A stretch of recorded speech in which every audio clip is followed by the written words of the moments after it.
জাকাত শুধু একটি দান নয়, এটি আমাদের দায়িত্ব। জাকাতের মাধ্যমে আমরা অসহায় মানুষের জীবনে আনতে পারি নতুন আশা। প্রতি বছর আমরা জাকাত দিই, কখনো সামান্য কিছু নগদ অর্থ, কখনো বা শাড়ি লুঙ্গি দিয়ে। কিন্তু এই সাময়িক সাহায্য কি তাদের দারিদ্র্য দূর করতে পারে? কয়েকদিনের স্বস্তি শেষে তারা আবারও ফিরে যায় সেই অভাবের অন্ধকারে। একবার ভাবুন, কি হতো যদি আপনার জাকাতের টাকায় একটি পরিবার চিরতরে দারিদ্র্যের অভিশাপ থেকে মুক্তি পেত? এই লক্ষ্যে কাজ করছে নোভা ফাউন্ডেশন। আমাদের জাকাত স্বাবলম্বীকরণ প্রকল্পের মূল উদ্দেশ্য হল আজকের জাকাত গ্রহীতাকে আগামী দিনের জাকাতদাতায় পরিণত করা। আমরা শরিয়র আলোকে অত্যন্ত সতর্কতার সাথে প্রকৃত হকদার খুঁজে বের করি।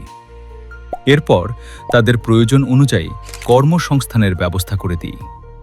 একজন বিধবা মায়ের জন্য সেলাই মেশিন, একজন বেকার যুবকের জন্য রিক্সা ভ্যান, কিংবা ক্ষুদ্র ব্যবসার মূলধন আপনার জাকাত হয়ে ওঠে তাদের ঘুরে দাঁড়ানোর হাতিয়ার। আসুন, গতানুগতিক জাকাত বিতরণের বাইরে গিয়ে একটি স্থায়ী পরিবর্তন আনি। এই বছর আপনার জাকাত দিন নোভা ফাউন্ডেশনের মাধ্যমে। বিশ্বাসের সাথে সঠিক মানুষের কাছে আপনার জাকাত পৌঁছে দিতে এবং বিস্তারিত জানতে ডেসক্রিপশন চেক করুন। সরাসরি কল অথবা আমাদের ওয়েবসাইটের লাইভ চ্যাটে যোগাযোগ করুন nova.org.bd